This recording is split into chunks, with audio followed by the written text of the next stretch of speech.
I'm Jim Garrison, and I want to welcome you to day 217 of Humanity Rising. Today, we're moving into day 4 of the Derek Chauvin trial in Minneapolis for the killing of George Floyd on May 25th of last year. Many of you have probably seen the footage that continues to be released and the witnesses that continue to testify of the slow asphyxiation of a Black man at the hands of a white police officer. 9 minutes and 24 seconds. There have been witness testimony from, in particular, a man yesterday who was just walking around the neighborhood, a Black man, and he happened to just pass by right at that moment. You hear his entreaties to Derek Chauvin to somehow be merciful, which was ignored. There was even the body cam footage of Derek Chauvin as he got up, having killed George Floyd, and the complete indifference that he showed to the entreaties of the crowd and the passerbys that had gathered to watch, almost in slow motion,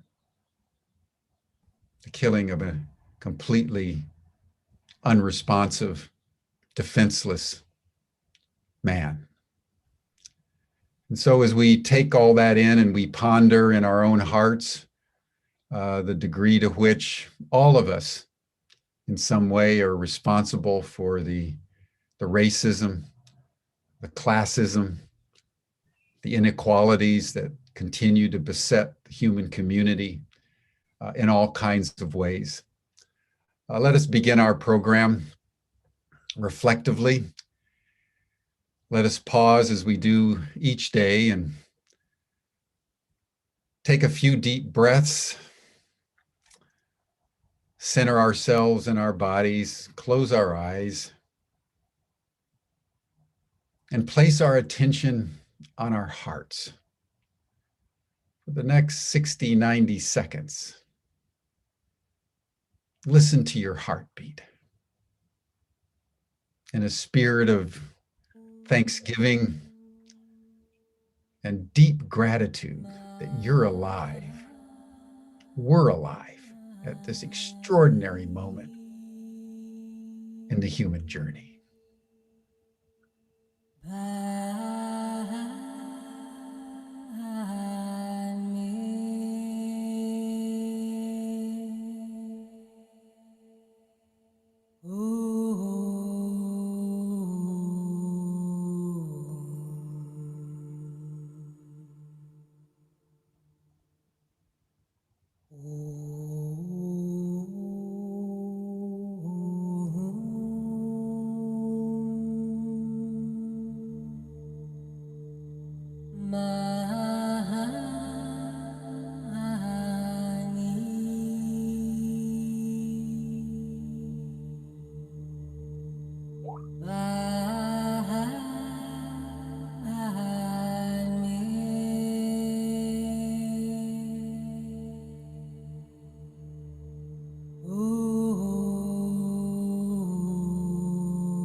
Thank you, everyone. Now, with a full heart and a heart full of gratitude for each and every one of you joining our session today, I want to begin our program by recalling the meta theme that has led to the establishment of Humanity Rising and our daily broadcasts as we take in what the scientists have been telling us about the urgency of this moment with runaway climate change, with the devastation of our oceans, with the wiping out of nearly 70% of all the biodiversity and all the species on planet Earth over the last 50 years, that we're running out of time.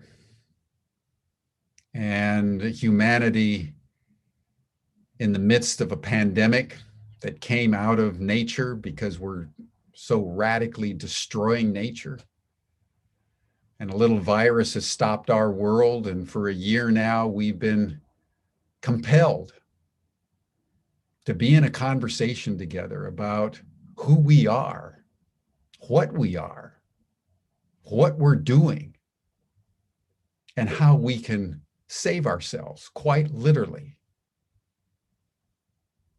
from self-destruction. We're not in a world anymore where we can be sustainable with the larger ecosystem. We've destroyed it so much that we have to move from any notion of sustainability to regeneration. And I think that is the word, that is the meme, that is the mantra of Humanity Rising. How does humanity rise in a regenerative way to revitalize human communities that have been devastated, regenerate our forests, our water, our environments, our seas, our oceans? And day after day, we've been sounding the clarion call of regeneration.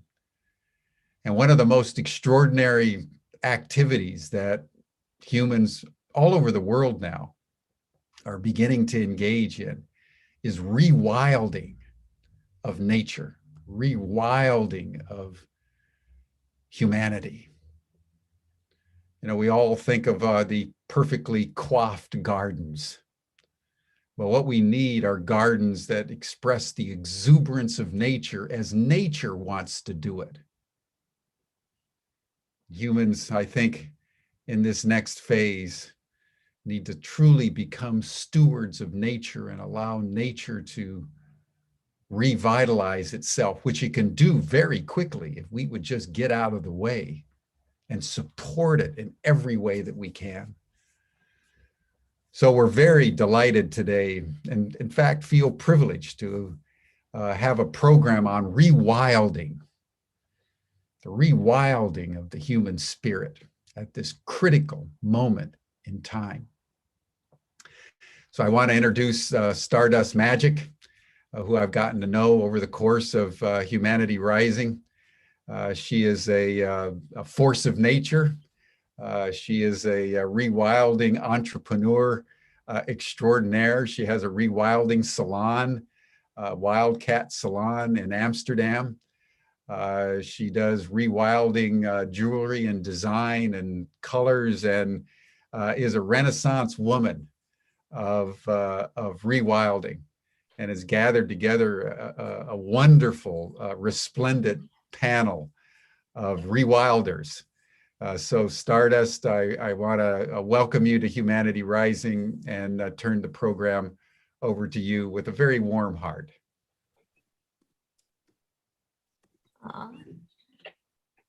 Thank you so much, Jim. How wonderful to be here, and how lovely to have this opportunity that we can all share well, what we believe is the answer to so many of our problems in the world right now, if we just put our faith back into our Mother Earth and let her go wild and get wild with her. So yes, I've put a lovely panel together and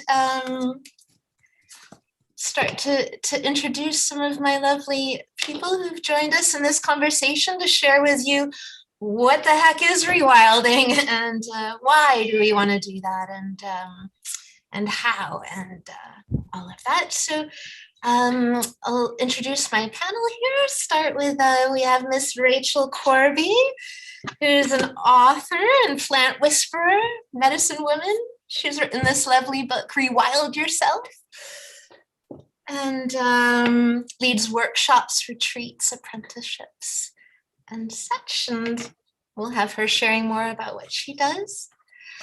We have Miss Jay Griffiths, who's written this lovely book, Wild. And she's also authored many, many other books and won many awards and has been a huge voice for nature and wild places. And we'll have her sharing all of her lovely things to share. Then we have James Murray White, who has founded Extinction Rebellion Rewilding and is a filmmaker and an advocate of wild spaces and tree planting. And we have Mr. Hu Win, who's got Wilder Lands, a rewilding organization, and also puts on a transformational festival called Into the Wild, and is also an author and came out with this book, Raven, which has some lovely and powerful nature poetry in it as well. And Sunny, don't see her here, but we have, oh, there she is. We have Miss Sunny Savage, who's an extraordinary woman and I've known for many, many years, who's a wild food forager and expert, and has now an app called Savage Kitchen, where you can learn about wild foods and navigate the wild world. And Sankale will hopefully be joining us. He's in Kenya, so it's a little wily, but hopefully he'll be joining our panel soon. So I'd love to welcome all of you and thank you so much for being here. I think the world of you, and I'm so honored that you're here to have this conversation together with me for everybody. So I'd love to start with defining rewilding, and I think that's something we can together put a grandiose definition on. I think, Sunny, you'll have to unmute yourself to participate. And I thought, Jay, could you start us off with a definition of rewilding, please?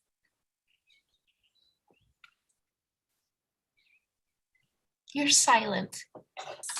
I'm silent. I shouldn't be. I can hear you now. Can you hear me now? Okay. Yes. The definition of wildness that to me is most useful is taking the idea of the will in the Jay, you're a bit quiet. world. Could you speak up or get closer to the mic? Thank you. I've got a very quiet voice. That the word wild is deeply related to the word will. And so the best definition to me of a wild land is a self-willed land. That's not my definition, but it's the one that I like best because there are all sorts of kind of arguments about what constitutes a wilderness. And that sort of sense that where land is tamed by one species, notably humans, that you've got the will of one species imposed on the land. Can you hear me? Because I can see lots of messages saying that you can't. So could somebody just give me a thumbs up? You're very low, Jay. Well, But we do hear you. What to do? Yeah. If you hold the microphone, yeah, up closer. Yeah. Is that any better? No, not really.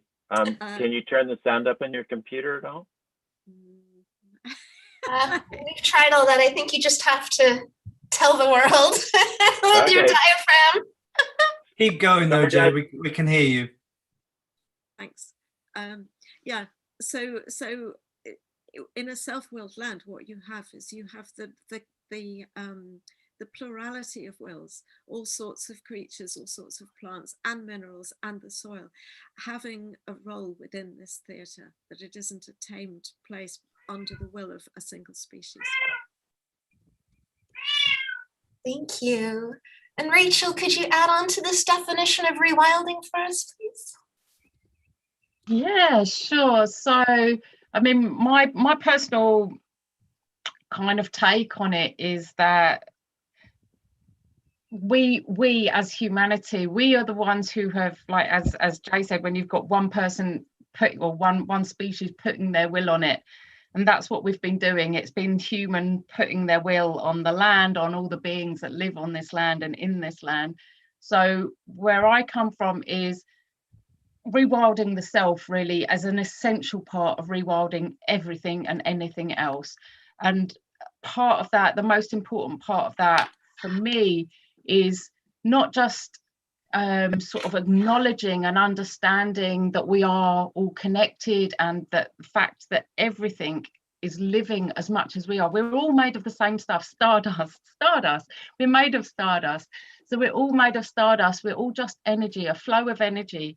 And so we're the same as everything else. And so if we're intelligent and we can communicate, then so is and can everything else. So it's taking that element and using it. So it's kind of, to rewild the land, we must rewild ourselves, and to rewild ourselves, we must remember that we're in communication with everything else that lives in that land. And to enter a conversation, it's not just talking, it's listening. So it's being able to remember how to listen.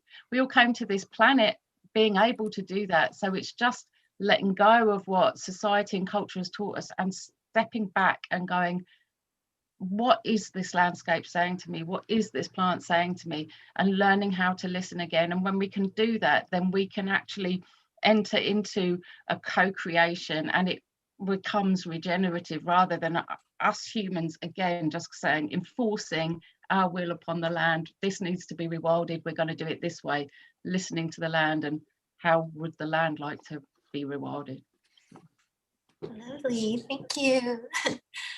Hugh, could you add on to that definition of rewilding, please? Yeah, I think for me, the definition of rewilding is stepping out of our manicured, conceptualized culture from time to time, and going to an actual wild place, you know, to going into nature, putting down the screens, putting down the books, everything, and just being quiet and listening and getting to know that place, and seeing how out of touch we become when we're constantly kind of caught up in the mind and the human realms, and opening to the beyond human, the world we share, the different species, from the tiny insects to the trees, the plants, the animals, and understanding that we share this earth together,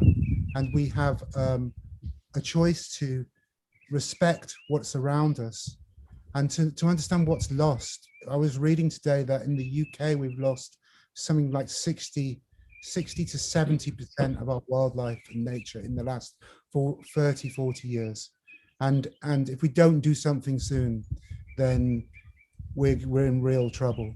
And so, and wildlife doesn't have an opportunity often to speak for itself. So by going into the wild, into nature, hopefully we can come out with our own unique offering of giving something back, of rewilding a place, of, you know, touching into our own true nature. So rewilding is stepping away from this constant manicured, conceptualized, controlling everything, you know, this habit of trying to control everything, to actually go into a place where there's a kind of wild abandonment. There we go. Lovely, thank you. James, do you have anything to add on to this definition of rewilding? Well, they were all three extraordinary kind of definitions and moves forward. So very little. I was just kind of and I completely agree with them, and they all resonate deeply with me. I was just minded, though, thinking there of the coronavirus, you know, just one of many viruses as a wild force of nature coming, and we as humans have responded, you know, seeing it as a disruptor with the, you know, the shift in our livelihoods and our you know, having to lock down. But this, you know, lockdown, certainly in the UK, I'm sure around the world with all the participants and other panelists, you know, has been an opportunity to really engage more with the nature around us. You know, from the I've got a little table in the garden where I kind of pot plants and grow things, and I noticed the other day there's little blades of grass growing out of the top of the crack in the table. So to me, that's an element of rewilded nature taking space. It is moving into this space, and how I respond to it is my human approach. How we as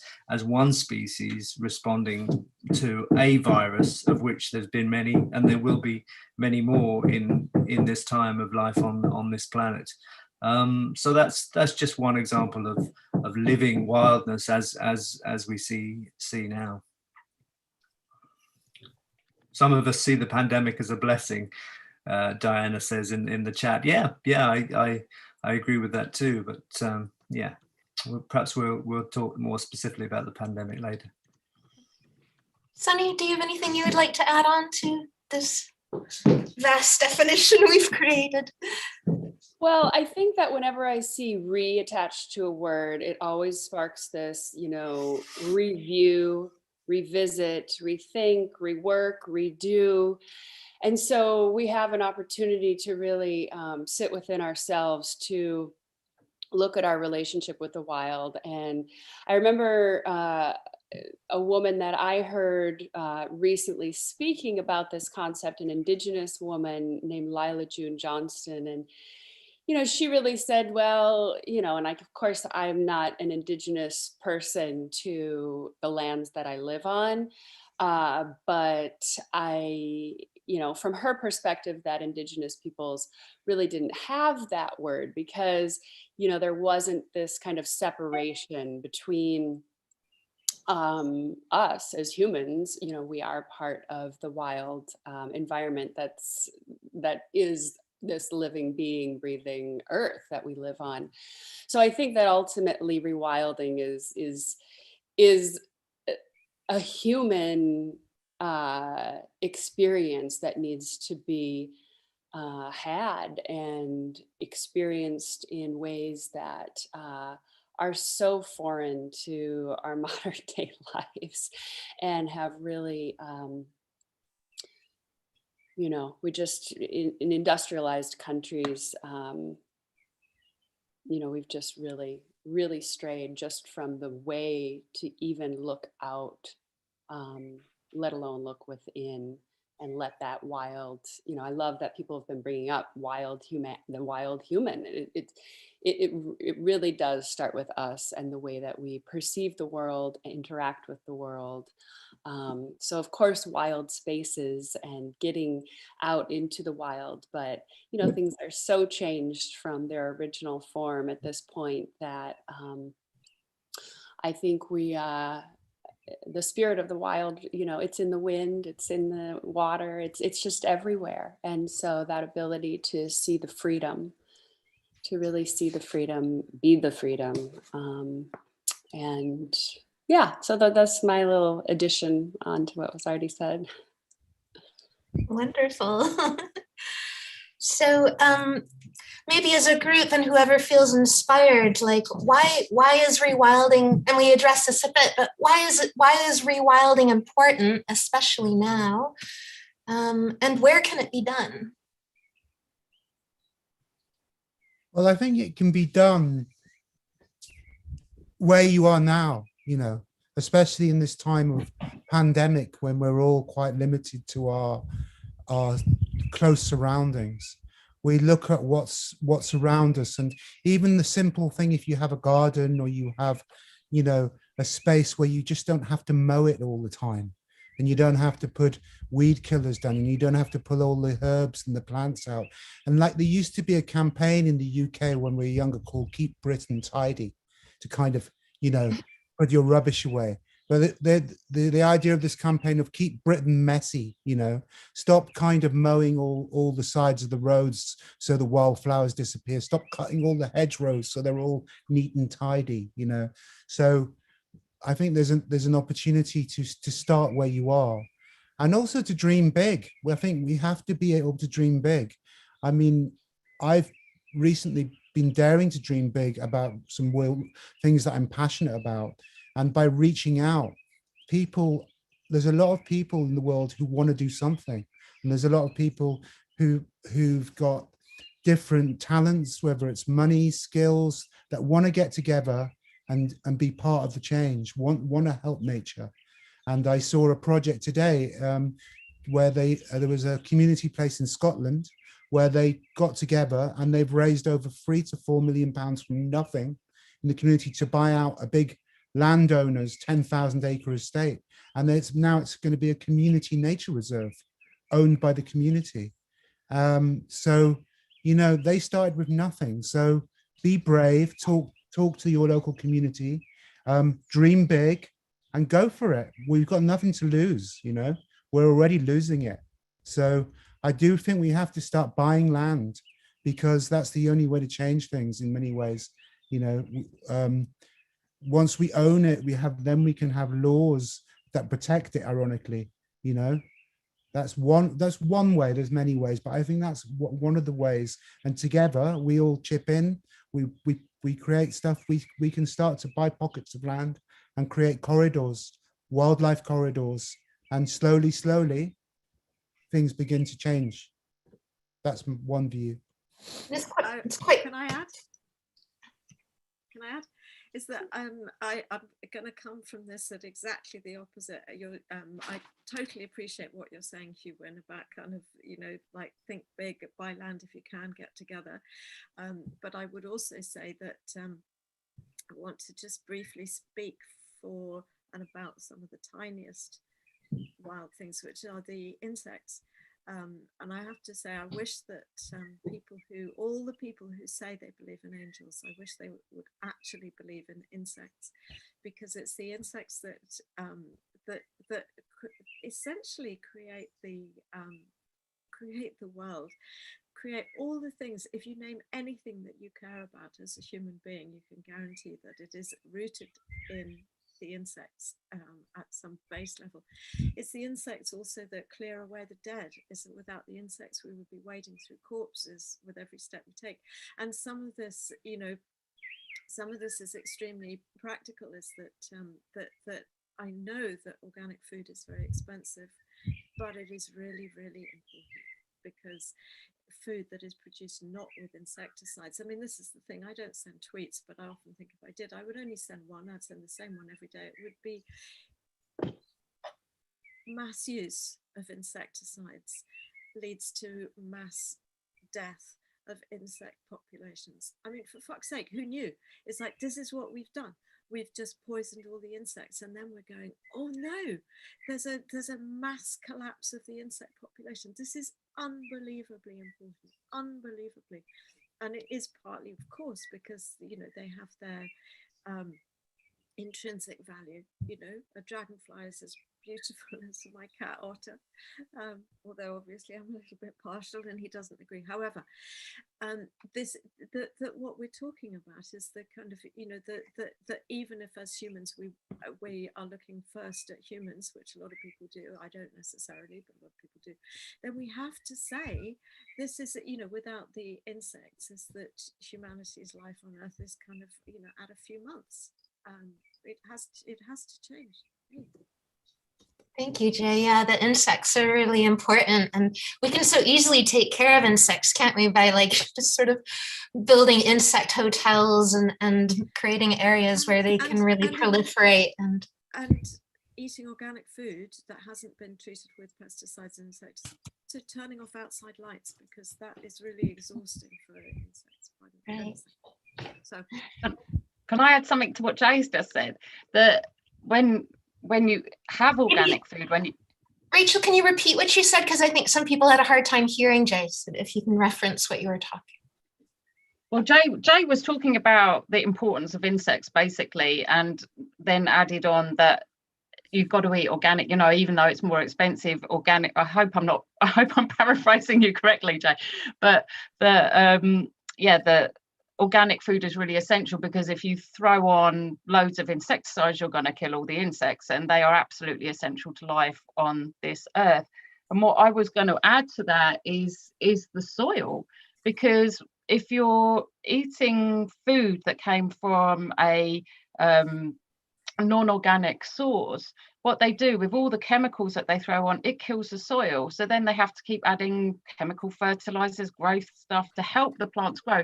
Whereas when you feed the soil with compost and mulch and things like that, then the soil has got so many life forms. There's like within a teaspoon, and I'm absolutely rubbish at remembering numbers. I could never have been a school teacher, but in a teaspoon of soil, you've got actually billions of combination of bacteria, microbes, like the little bits of fungus, fungal spores, and you've got loads of little microscopic animals. It is a handful of soil has got probably more life forms in a handful of soil than the entire human race living on planet Earth right now, and that's in a healthy soil. So the health of the soil, so even going back to what Hugh said, it's right here, it's right outside your door. If you've got a bit of outside space, look after it. Don't throw the very first thing we should be doing is banning all pesticides, banning all of herbicides, banning all of that stuff, because those weeds, those dandelion weeds, those pesky weeds that get up between our paving slabs, they're full of life, they're full of health, they're food, they're medicine, they're food for bees. They're just incredible beings, and you can chop them back, try and dig them out, and they'll come back again and again and again. They are so resilient and they are so strong, and that's just one little weed that's growing up through the paving slab. Its wildness is here and it's everywhere, but we have to embrace it and encourage it. And yeah, so I just thought I'd jump on the back of what Jay said, because that's the other part of the insects, is the soil, because it's full of insects too, and all the bacteria and everything as well. I love that. Maybe Sunny could add on to that, because you're so knowledgeable about the wild plants and why that's important and how we could use how we can use that. You're muted. I think one of my all-time things that I always say is one wild food every day, because we share genetic information with what we're eating, or we're receiving that genetic material from them, and they really have that code within themselves. I mean, they're literally on the front lines of survival. They're thriving amidst climate change and the onslaught of chemicals in this toxic world, and so many plants, especially those annual plants like the dandelion, that are just literally evolving, and when we eat them, they're sharing that information about how to be a survivor. They're sharing about the pathogens in the unique environment of which you live, the viruses and the bacteria and whatnot. So they're just these amazing frontline adapters that are so resilient, so strong, and really offer us so much that the kind of the mainstream food, whether it be organic or not, provides. They're kind of or filling in the gaps of different phytonutrients and micronutrients, etc. But really, for me, ultimately, it's just about that eating that piece of that wildness, eating that, and that's something that I think I was influenced by a very wild man when he told me about that, and then adapted it and just really ran with it. So one wild food every day, and not having to get overwhelmed with trying to learn everything, just picking that one thing. Oh, it's a dandelion. Start slow, start with one thing that and build upon that. Is that what the Savage Kitchen app teaches people? How does that work? Well, I have a book, Wild Food Plants of Hawaii, but more on my public sphere of teaching right now is just about eating invasive species. I mean, as a forager, I've really come to realize that not everyone had a grandmother or grandparent or, you know, someone holding their hand and guiding them through this experience of being able to have pattern recognition in the environment and learn these things and learn all of the other aspects. It's not just about identification, it's about really settling into, well, so I've asked permission from the plant. I've taken the time to listen and receive a response of whether this is okay at this time. Now I have to understand how much to actually take. Like, okay, so if I harvest all of this, then I have to go home and process it for 4 hours. Like, do I really have that time? And so that kind of skill set is something that you could read about in a book, somebody could have a conversation about, but it's something that you really need to learn. So I feel like at this moment, this juncture, invasives really provide the opportunity, as foraging becomes trendy, as a space for people to learn those lessons of how much can they actually take. And of course, the invasives are ones that we can take more freely. Of course, I would never be disrespectful of them, and the war on invasives is terminology that I don't like. But the app has interactive mapping for people to find invasive plant species and mark them on a map. So a crowdsourced mapping. It has internationally, right? Yeah. It's a little more geared right now for tropical and subtropical locations, but many of the plants do extend into temperate regions. And then it has educational modules with videos and lookalike plants and quizzes, and then recipes. And so there's like beautiful recipes in there as well. It's like, okay, now what in the world do I do with these things? So eating the invasives is really kind of my thing that I've grasp onto, kind of my dharma, so to speak, at this particular moment to educate about. Thanks so much. James, I think you wanted to jump in there. Do you remember what you were going to say? We were originally talking about what were we just wildness around us. Again, just to completely add that there are, if anyone, you know, is of that ilk and needs them, there are plenty of scientific studies that show, you know, I talked about potting up seeds and working with soil outside. I'm just starting with a group of other filmmakers on a big documentary on regenerative agriculture here in the UK and the place of regen ag and rewilding and wildlife kind of corridors, etc. But there are kind of studies that actually show that if you spend a few minutes a day with your hand in soil or walking in the woods, you know, the emotional and the psychological benefit is there to humanity. That's never been lost. You know, civilization has civilized and colonized, and we've moved into cities, most of us, but the benefits, you know, I know of many people over lockdowns in various cities that have for the first time, you know, fallen back on exploring their kind of backyard or their neighborhood or their edge of city lands, edgelands, and you know, really kind of feeling into that well-being space for them, and that new sense of finding and discovery. So that, you know, that's kind of what rewilding feels like to me, that reconnection, re-being in the world. There's such a beautiful thing I find as we get a deep connection with nature and trust her. Plants will volunteer and grow around us, like the ones that we need. So, I mean, it's so strange. Like so many people want to get rid of dandelions, and yet the dandelions are trying their darndest to get into your body, right, to clean everyone's livers and and take care of them in so many different ways. And I grew up in a house that had ivy going up the front of it, and every summer I think part of my pocket money was to kind of pull it off. And it was only in the last couple of years, talking to kind of foresters and people who spend a lot of time in woodland about, you know, that beautiful synergy with ivy and trees. I mean, some also say, you know, ivy comes and pulls a tree down, but it isn't working. It isn't working like that way. It's a real beautiful symbiosis between two plants actually kind of helping each other. So, you know, small understanding that's a shift in my understanding in you know, half a lifetime, hopefully half a lifetime.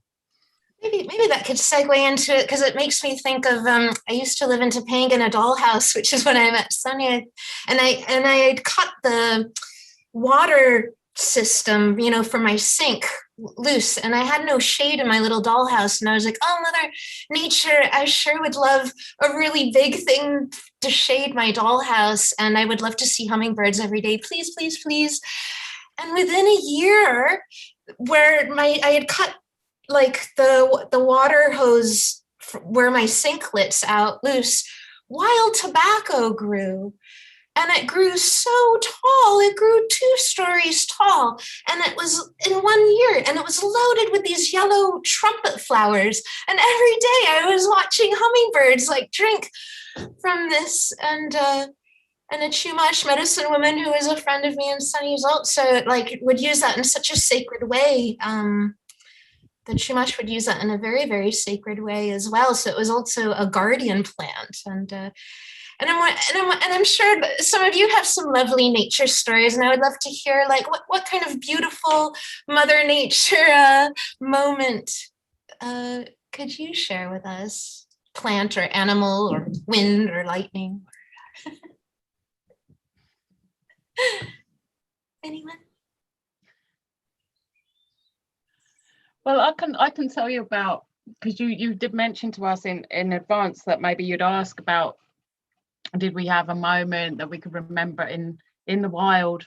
And I was thinking about that because I've been so many times in the wild, you know, kind of really, when I say in the wild, like kind of really expansive places like in the Arctic and in jungles and in deserts.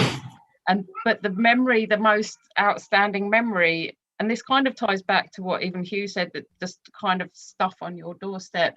It was as a schoolgirl, we went on, I mean, those from the UK will know what I mean, but a Duke of Edinburgh thing. And what this is really, it's a weekend backpacking, and you're just 6 kids from school friends, and you go off and someone's watching you, someone who's a bit more responsible, watching through the binoculars, making sure we're not going to fall off a cliff edge or something.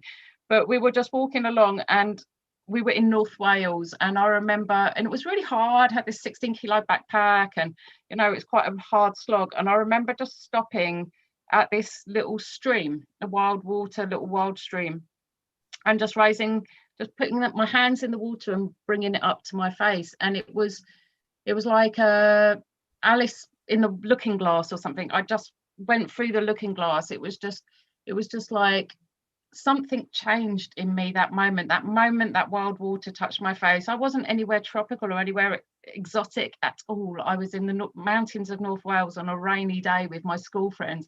But what happened in that moment where my hands went into that wild water and that wild water touched my face, that has stayed with me forever. I was just touched. I was more alive in that moment than I had been, I think, since I was born. I was suddenly immersed and blessed and touched and kissed by the wild. And yeah, I still remember it, obviously, many years later. So yeah. Wow, I love that. And I totally get what you're saying about the wild water. Like when I lived in Los Angeles, I would go hiking once a month and collect wild water from a river or something. And every day just splash a little bit of it on my face. And it kept my skin so nice. And there was like this life in it that just, yeah, it's hard to put words on, really, isn't it? It's just like. I think, go on, Jay, sorry. Okay.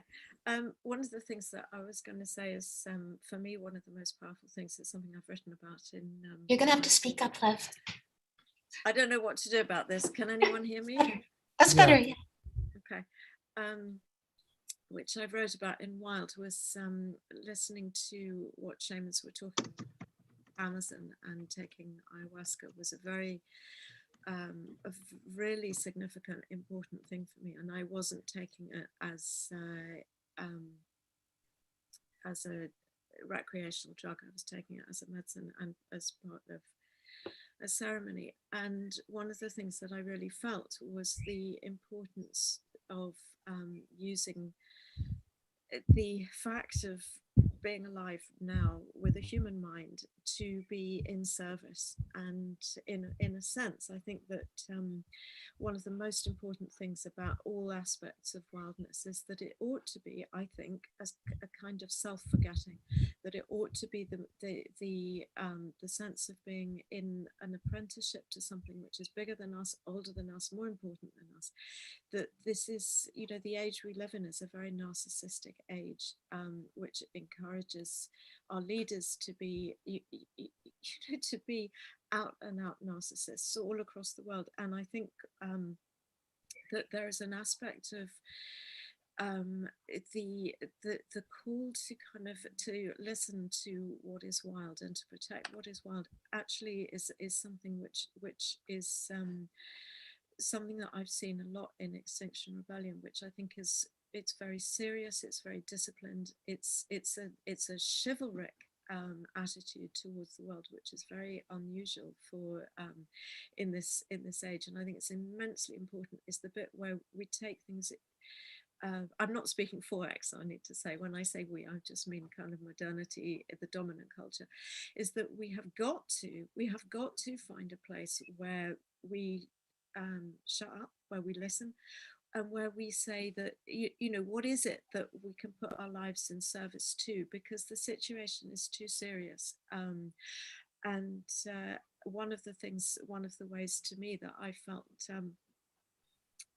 in a way I'm lucky as a writer, because there are therefore all sorts of things that I feel that I can do, that I can kind of pay attention in a form of apprenticeship. I can be a messenger, but actually I also think that in this age where so many of us are drawn to wildness, I also think that it's a matter of where we each find ourselves. I find myself as a writer able to do that, but teachers could do it, gardeners can do it, parents can do it, lawyers can do it. It doesn't matter.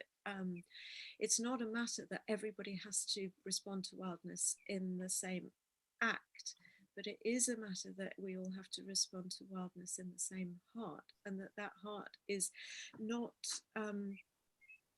it's not about who we are as individuals and our individual personalities. It is about place, and that's social place as well as geographical place.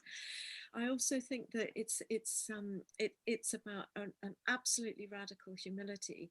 That that word, by the way, humility, is related to human and humus, not the chickpea, but the humus of the earth. Is that we, you know, that we humans are creatures of the earth, and that I think has a radical sense of import about where we stand. We stand with the kind of the beautiful, lowly, holy worm, the kind of, you know, the good brown earth. And so that, I think, would be one of the things that I'd want to say about where this experience of wildness happens. And also a lot, for me, as I think for many people, the necessity to learn from indigenous cultures who don't say, you know, who prefer to talk about we belong to the land rather than the land belongs to us, and who can see in the earth the thing that dreams us into being. And again, that kind of sense of where we belong in the pattern of it all. It's also obviously true to say that, you know, that some of the defenders of wildness and of the earth have paid the highest price. They have often been indigenous cultures, and they have often paid the highest price. Jay, I'm sorry to interrupt, but I know many people are having a hard time actually hearing you. So I think we'll just sort of continue. Okay. I think we'll just sort of continue on and sort of share that, but but I really love the things that you have to say. Did you want to add on to the wilderness stories, or? Yeah, I could hear Jay's, and she was, when she was finishing with the indigenous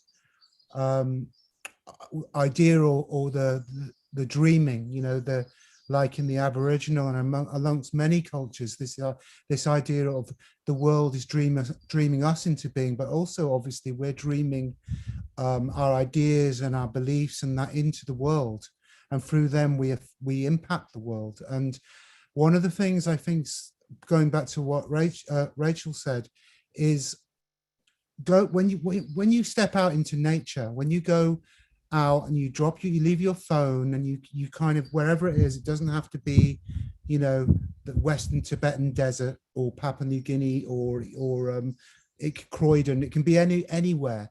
But you know, sometimes when you go out there and you just are there, something might catch you, like a stream of light through the trees, or the butterfly flying past, or the sparkling rays on the ocean. And suddenly, for a moment, you forget yourself. You know, there's a beautiful verse by Dogen, a Japanese Zen master, who said, "To know yourself is to forget yourself. To forget yourself is to be awakened by all things."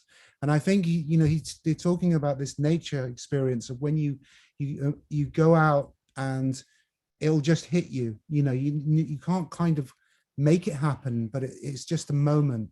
And suddenly you realize that you're not separate from the world, and the world's not separate from you. And I think by going out into nature, there's one thing, you're more likely to enable those kind of experiences. And then from there, I had this thing about what is our wildest dreams? What is our wildest dreaming? You know, what is the dreaming that we dream the world into being? And again, in relation to what other people were saying, it's from our dreaming and spending time sitting in the deep peace of ourselves in nature, we can find out what our unique offering is, you know. And I think a lot of people, they wonder about, what am I doing with my life? But by going into nature, I really believe, and enabling these type of experiences, we can really find that unique offering. And it can be something really small. It doesn't have to be huge, but whatever it is, to really follow that, you know. And I think when we follow that, it is always beneficial to our community and to the world. It's realizing the connection of all things, and it's not a harmful thing. It's the opposite of the egoic, narcissistic, individualistic, you know, society's mantra that we live in now. So yeah, I'm trying to wrap quite a lot of things up together, but I guess there's, you know, that saying, it's beyond your wildest dreams. Then you ask the question, what is beyond my wildest dreaming? What is my wildest dreaming? You know, I think it's a really good question to ask. Oh shoot, I thought I was muted. Sorry about my cat. I wanted to have a wild show and tell, and did anyone bring us something from the wild that they would like to share and tell its story? I could start. I don't know if I'm competing with my cat. I was in the Amazon in 2019, and well, that really that place stole my heart, and the indigenous people there, and I was actually quite busy trying to get myself back there. But there's this lovely organization that bridges the indigenous tribes there to the world called Zapiri, XAPIRI. They have an online shop now, but so they have all these lovely crafts from the Amazonian tribes, some of them very deep in the Amazon. And something that I really loved, I hope I pronounce this right, is a chiote paste. It's like a special red paste. Sky, please. It's a special red paste, and they've put it in this lovely bamboo. And what I really loved about this, so I was able to get some, is that some of the Amazonian women, maybe the men too, that they would put it on in the morning in some kind of pattern to the earth, to the spirits of the earth. Like, so their makeup, from what I understand, wasn't so much for each other, but for the earth, and to welcome their day. And I found this to be such like a magical like plant medicine, and every time that I put it on or use it, even when I'm in a city, I first used it in Cusco, and it's remarkable how the spirit of the earth really has showed up to meet me.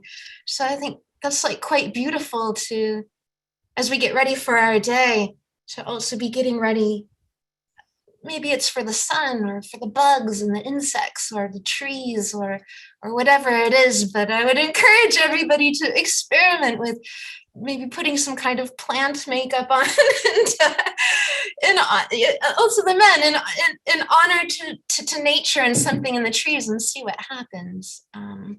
So that's my show and tell, is this lovely achote paste, which they also use for medicine and textiles. Does somebody else have something to share? Something from the wild? If I may, I've got something we'll all know here in Europe, a lovely seed and an acorn, and it's, I'm not sure where this one has come from. I've been collecting a lot of them over this year as I've been rambling around during this time, but it's a symbol for me and a group of us this year. We learnt a year ago in the UK that just as lockdown was coming, another ecocide was happening in this our land, and the government had reneged on a massive annual tree planting cycle. So they'd just told the nurseries that they'd ordered these oaks from, okay, we're done with it, destroy them. So 750,000 oak saplings, most of them collected from acorns in Wales. The nursery that we've been dealing with is outside Wrexham.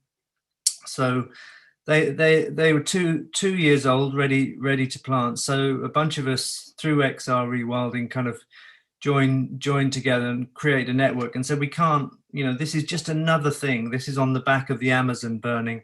This is on the back of Californian wildfires, etc., that we've just been seeing.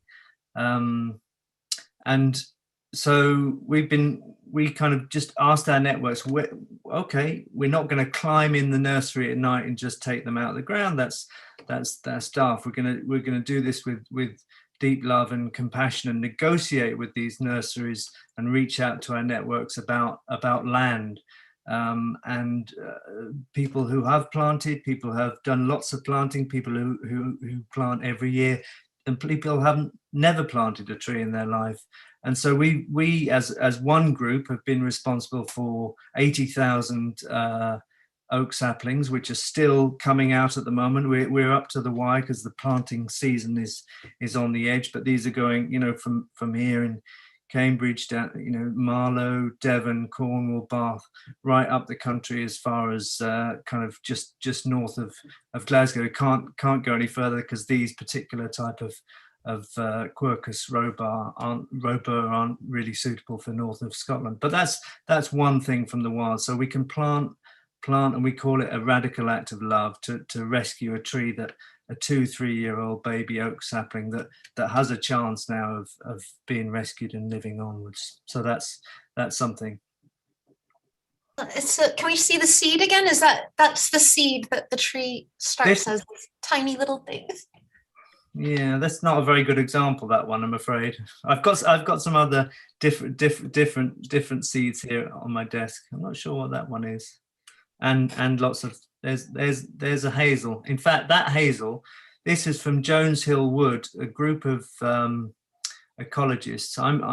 I'm not technically an ecologist, I'm a human ecologist, but we were out looking for hazel dormice, and we did find one. I don't know if you can see that tiny thing in there. It's a very extraordinary thing. That night we did find evidence of a rare barbastelle bat. It doesn't look as though that particular woodland, the Jones Hill Wood, Natural England have just given HS2 the license to start felling there, where Fantastic Mr. Fox was written by Roald Dahl and other kind of cultural references. But that's another whole story about HS2 and ancient woodlands in this land. Did I just understand you correctly? There was a bat inside the acorn? No. Sorry, I made a big segue between a hazel dormouse eating a hazelnut and a rare barbastelle bat, which was in an oak tree. We were looking for one thing and we found the other thing.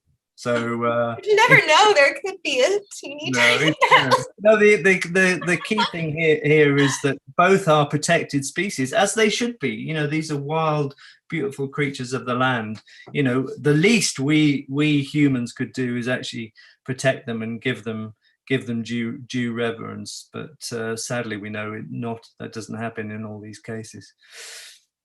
Thank you. Does anyone else have something they'd like to show and tell from nature? Don't have to. Well, I have redwood.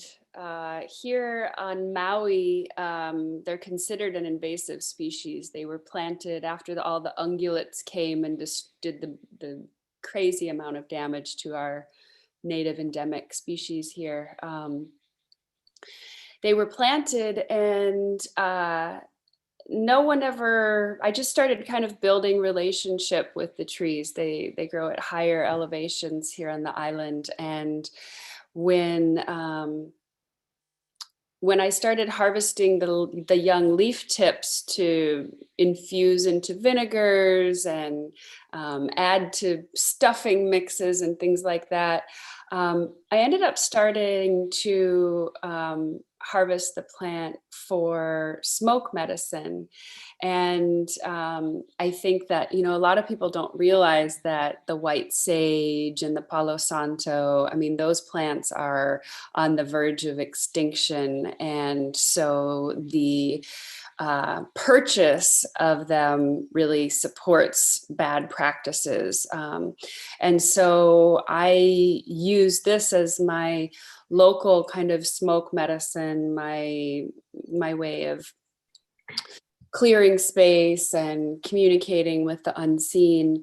And so I would really encourage folks to find aromatic plants, you know, in your area that can assist you with that. But the redwood was really interesting. The first time that I ever harvested it, I distilled it, you know, for like aromatherapy. And I had such a profound dream that evening about whales. And I think that, you know, you wouldn't like open a book about animal speak or something and like see these connections. It's all about building our personal relationships. And, you know, there's going to be this beautiful synchronicity of things that people glean, you know, from different animals, you know, the ocean and the insects and the plants and the winged ones and the four-leggeds. But, you know, really to start just really trusting your own intuition and your own messages that you receive. You know, nobody told me this plant was smoke medicine, but that was something that the plant gifted, you know, that came through, that wanted to come through. And so now I take people to harvest this. And so we stop people from buying white sage and Palo Santo and these plants that are, you know, really, really struggling. So whether it be lavender that you've grown in your garden or, you know, there's lots of plants, but this plant has just taught me so much. And I'm just constantly trying to think of ways that I can give back to it. What gifts does it want? What gifts would be meaningful to it and the ecosystem of which it is a part and supporting? And so I really think of it as a great keeper of the stories. And that was always why I felt like I had the dream so strongly with the whale and being the keepers of the stories in the ocean. So yeah, redwoods on Maui. Is it like that with everything in the pine family? Sorry, go ahead, Jay. Well, yeah, because I collect juniper for that, and also other. So is everything in the pine good for as a smoke medicine, cleansing your space? And I would definitely say try it. I mean, it's definitely, yes, the energy of pine is so strong and clear. I mean, even going out into the forest and breathing the aerosols that the plants are shooting out. I mean, somebody brought up forest bathing, like it's a very real thing. We don't even have to take necessarily either, you know, like just breathing in that microbiome and really receiving that medicine. It's just literally being aerosolized and shot out from the plants. So yes, I would definitely say pines in general. I think there's only one toxic pine to consider. Of course, there's a global audience, so you have to be a little bit careful on what's going on in each. I mean, they literally spray these from helicopters with toxins with herbicide to stop their growth. So you have to, again, kind of understand the ecosystem that you're harvesting from as well, and where to harvest. But at the end of the day, everything is connected. I don't care, I mean, I lived in Antarctica for a year, like they're finding glyphosate in Antarctica, like everything is connected. This like vision of going to the wild, to the mountaintop where it's going to be pure and whatever. I mean, it's a very real thing. Sorry, I'm rambling here, but it's a very real thing. But I always feel like as a forager, everyone's got that in their mind if they have to go way out. Well, you're going to burn fuel, you're going to, whatever, where these things are just growing right around you, So anyways, yes, I would definitely call on pine, and I would try it. I would, freshly dried pine needles, burn them and see how it feels. I think Jay has something to share about it. Yes, I have something to show. It's this.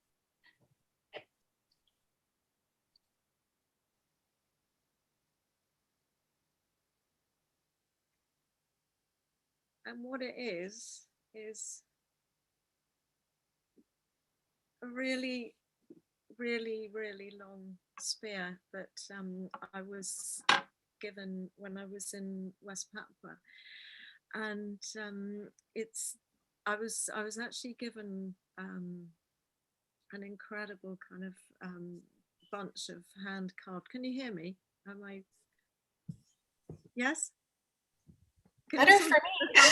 Can somebody put their thumbs up or something if you can hear me? Because yes. Okay. Thanks. God. Yes, because when I was writing Wild, I wanted to go to West Papua because I felt so strongly that if I was going to write about indigenous cultures and what non-indigenous cultures can learn from them, that one of the things I really wanted to do was to absolutely name some of the situations that they are in. And in West Papua, the situation is a genocide. It's a kind of slow genocide. And it's one of the most remarkable places in the world. And some of the people that I met there are some of my favorite people I've ever known. They have some incredible kind of cultural delights, like extemporizing songs as they walk. So they're kind of they are really singing as they go, and they also have this amazing quality of laughter, which is that they laugh at so many things, and if they know that they're going to fall down laughing, they lie down first. Which I think is very wise. They also light fires absolutely everywhere, and some of the guides I was with, one of the guides was up a tree and his friends lit a fire at the bottom of the tree while he was asleep. Anyway, so this is an extraordinary place to visit, and there's been a genocide going on for more than half a century. And the issue is resources. It's resource extraction. It's the major. It's all the kind of major companies for logging, for mining, for gold and copper, and now it's the palm oil. And this is such a hideous issue, is that we're losing like hundreds of languages there. We're losing hundreds of cultures and thousands and thousands of lives for palm oil that most people think is kind of some anodyne ingredient in something. And what I want to say is it's, that our relationship with the wild and our relationship with indigenous cultures, it's like this. It's sharp as a spear, and it's absolutely up to everybody to to play no part in it, and to play no part in both the extractive industries I'm talking, I can see somebody saying on the chat thing, where am I talking? I'm talking about West Papua, which was invaded by Indonesia some 50 odd years ago. And it's the western half of the island. The eastern half is Papua New Guinea, but so West is the place that I'm talking about. So our relationship to wild places and to the indigenous cultures that so often defend those wild places is absolutely sharp as a spear. Yeah. And it's unfortunately a common, I mean, that's a common story throughout many indigenous cultures, and really many of them are such ancient guardians of the earth. And I'm with you on that, Jay. If I had a magic wand, I would be preserving all of them, and it would just be so lovely to be with them. And yeah. Oh, I hate that. So we have about 5 or 10 minutes, and I'm wondering, like, what wishes would you all have for the rewilding movement and rewilding consciousness in this foreseeable future?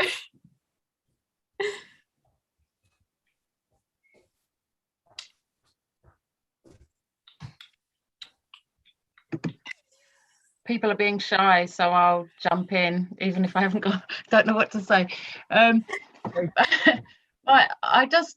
My wish is really for the future is that people start to recognize their role, start to recognize. So one of the things you'd said to us, Star, was maybe what is your favorite quote, or what is your favorite quote that you've made yourself? And bearing in mind I've written 2 books about rewilding, I can't come up with a succinct one. And then I thought about it, and all the time on my website, in my books, repeat this sentence probably 100 times, is there is no separation. And so that for me kind of is as succinct as I can get. There is no separation. There's no separation from us to outside of us. Okay. And so my hope from outside of us to the inside of us. So my hope for the rewilding movement is that more and more people who are living in the kind of culture that I am, because I guess, you know, there are still people who probably in West Papua who still live in great harmony and living well with their relations, with all their relations, but is that we just start to learn to participate properly and stop putting what we think needs to happen, and listening to the voices of the plants, listening to the voices, watching the water course. Where does the water want to go? Who is the water? What's the spirit of the water? What is it telling me? What's it telling us? And then listening and acting from that place, so that we're not just humans who are so alone and kind of trying to save the world, but we start working together. It's co-creation, and we work together, so we start listening. So that's it. And I probably spoke too much of the 5 minutes, but yeah. we start listening. It's so important. It's so important just to start to learn to listen to the wild. So I'll be quiet now. I think you're absolutely right, and I think that one thing that came to me while you were speaking is about the younger generation, you know, getting them involved, getting them activated. Find, you know, that energy, the kind of rebellious energy we have, the teenage, like, F you, you know, rebel, let's do it. If you can harbor that energy towards the wild, towards nature, towards, you know, standing up for nature, that passion, then I think that's something that I would love to see. So funnily enough with that, I thought it would be great to have the slogan Wild Revolution. So I looked online for the website Wild Revolution, and obviously it was gone. I found out who owned it. It used to be a nature makeup company. I wrote to them, and that ironically she lived in Brighton, and they stopped making makeup 2 years ago. I told her what I wanted to do, and so she gave me the website. I got it yesterday. So we have this website now called Wild Revolution. And I was talking to Alan Watson Featherstone, the founder of Trees for Life, about this. And he was saying the same thing. He just did a talk for Natural England, like the keynote speaker. And his big thing was, we need a revolution, you know. We can't just wait around and do this slowly. We need an absolute wildlife revolution. And so I don't know what we're going to do with it, but I've been looking at young activists in nature, like Bird Girl, who's a Bangladeshi girl who does lots of stuff with nature. And I was thinking about reaching out to those guys and saying, we've got this website, what do you want to do with it? You know, you take it on, we can support you in whatever way, but you bring your voice forward, and let's get that young spirit involved, you know, as well. Because there's a lot of the oldies in this country who are like, don't like change, you know, want to mow the lawns, shoot the pheasants, you know. We need the kind of that young revolutionary spirit. So that's what I would like to see come through. Sounds like a great clothing line too, Wild Revolution. You know, it's a really weird thing you say that, because there's a guy in Scotland called Anders Poulsen who owns ASOS, one of the biggest clothing companies in Europe. And he is one of the biggest rewilders in Europe as well. He's a big part of his fortune. He's bought, I think, 8 country estates in Scotland. And me and Alan were talking and saying, maybe we could get involved with some young fashion designers and his fashion company and start a Wild Revolution clothes company, and all the profits would go back to nature. Sounds like it could umbrella so many projects. Like it's such a hub for like a million things. And my daughter's 17. She's in college. She's had a shit year, let's be honest, with the pandemic. Sorry, I'm swearing on here. And she, you know, she's into fashion, and I was like talking to her about it, and she was getting quite fired up about it. So it's like, it's great to see that energy, you know. So boom, that's what I would like to support. Yeah. Anybody else like to add to what you would like to see happen in the rewilding world? Otherwise, we have just a few more minutes. We could move, if anyone had any rewilding quotes that you would like to share, that one that you love or one that you wrote. I have some that I can share. Anybody? I didn't write this, obviously. I think you'll gather that, but this is something I've lived by since I first kind of read it or encountered it at a tender age, and it just resonates with me. And I was walking out the other day and thinking something encapsulates it, and it's not one of the great soliloquies. It's just a single line, and it's in Act 3, Scene 2. I don't know if anyone. Hopefully some will know that this extraordinary play of human psychology and human pain, but it's a play about inner wildness. And Hamlet says to Rosencrantz and Guildenstern, it's that funny scene where they're kind of checking each other out, and it's kind of, are they spies? And it turns out they are kind of spying on him. And they kind of ask him what's going on for him now. His father's dead and his mum's remarried. And he's joking with them about Denmark being a prison, and then he says, "Oh God, I could be bounded in a nutshell and count myself a king of infinite space." And just, I think, you know, that just sums it up in a sense to me of our humanness. Of we have been thinking of ourselves as kings and queens of infinite space, but we are of that space and nothing more than that space.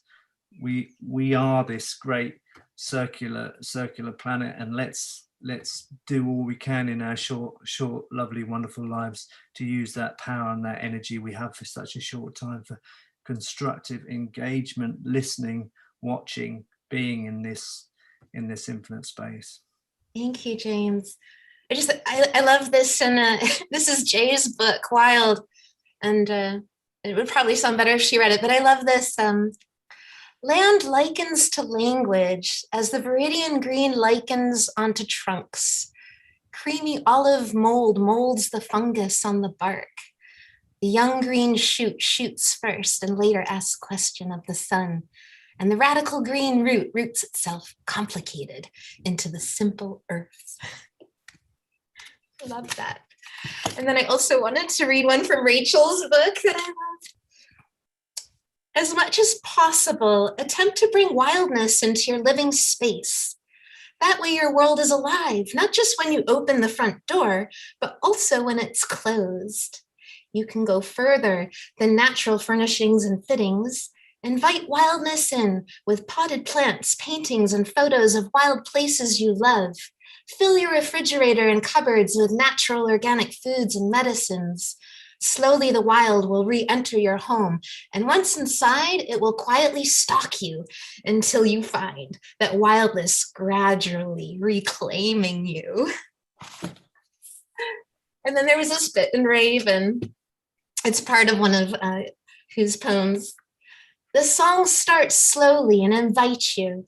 If you listen deeper, you will hear the forest inside you, where every last creature stirs.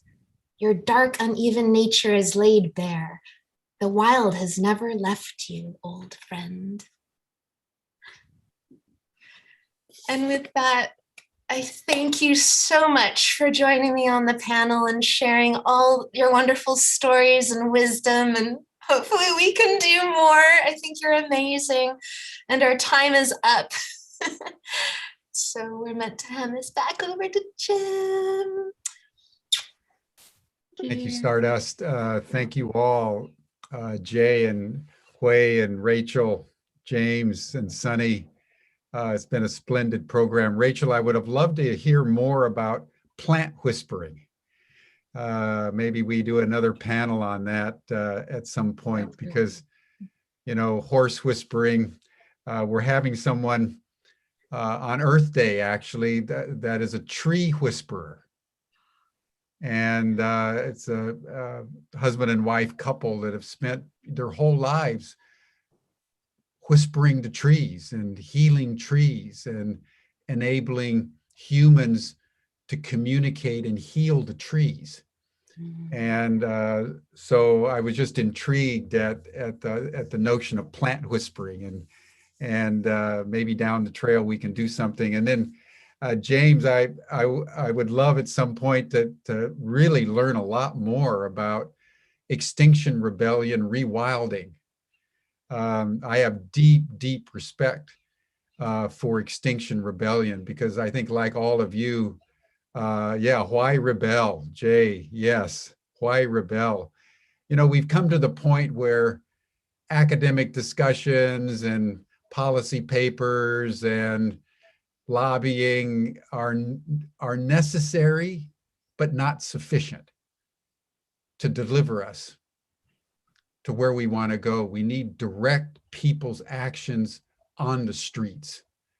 I'm talking as someone who's been arrested probably half a dozen times over the years for various forms of civil disobedience. So I'm not saying this as an academic exercise. I'm saying this as someone like all of you who's been in the trenches and who believes that all of us need to take stands about what's important and what we care about, in the spirit of what Martin Luther King said, that it's not until you're willing to die for something that you begin to live. And I think Extinction Rebellion is one of the few organizations out there that truly understands that we are in revolutionary times. And we need not only to question authority, we need to rebel, and we need to take to the streets, and we need to engage in rewilding of the human spirit at very fundamental and very radical ways. And one of the things we're doing through Humanity Rising is profiling that. That's one reason why we're tracking world events. And I spoke at the beginning of the program about the trial of the man who killed George Floyd. It's important that we note what's happening, and that we allow the pain of the world to enter the very cells of our hearts. And out of that, the wisdom of what we need to do will emerge. as my friend Andrew Harvey says very often, you know, what wakes you up at 3 o'clock in the morning and won't let you go back to sleep? What's that passion? What do you most deeply care about it? Well, whatever that is, do it. Do it with all your heart. And I can feel that all of you are doing what you're doing in the rewilding domain with all your heart. So I salute you and honor you. You're an example of the way all of us should be in this very fragile, very tenuous world in which we find ourselves. So thank you, Stardust, for putting together this splendid panel. And thank you all for everything that you're doing. And over the next several months, would love to explore more deeply some of the issues that you've raised today. And I've loved all the cats. I've loved all the cats. Beautiful, beautiful, sentient. You know, I've always said, just in conclusion, if I had to pick one thing that the human race as a whole, that if they did it, it would radically change everything, I would say it's interspecies communication. That's why I love the notion of plant whispering and tree whispering and horse whispering. You know, we're the only species in the world that doesn't understand what's going on. All the other species are having a lively conversation about what's happening, except humans. And just think if in school we were taught about plant whispering while we were learning French, that we were being taught about rewilding and building insect houses while we were learning trigonometry, and that was embedded in our learning is the understanding that all sentient beings, those cats that we all have been witnessing, that Jay's petting right now, are as intelligent, aware, emotionally refined, and communicable as we are. We just don't understand them. But that doesn't mean they're not as smart as we are. And we're that way because we come from nature. And I know you all understand that. We're intelligent, loving, kind, communicative, emotional, because nature is.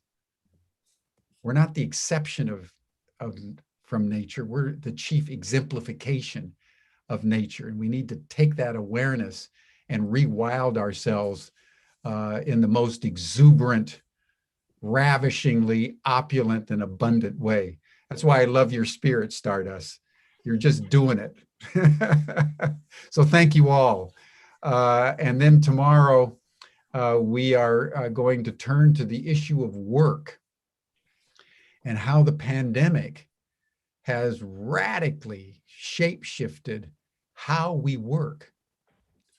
And as you all know, we've been forced into isolation. We couldn't go to work. So we've had to reinvent work. We're going to have Merta Casanova, who lives in Barcelona, Spain, who's been part of the European Management Organization for many decades and has really been pondering the future of work. So thank you, everyone. We'll see you here again tomorrow on Humanity Rising, same time, same station. Bye for now. I'll see you tomorrow. Thank you, everyone. Beautiful panel. Beautiful panel.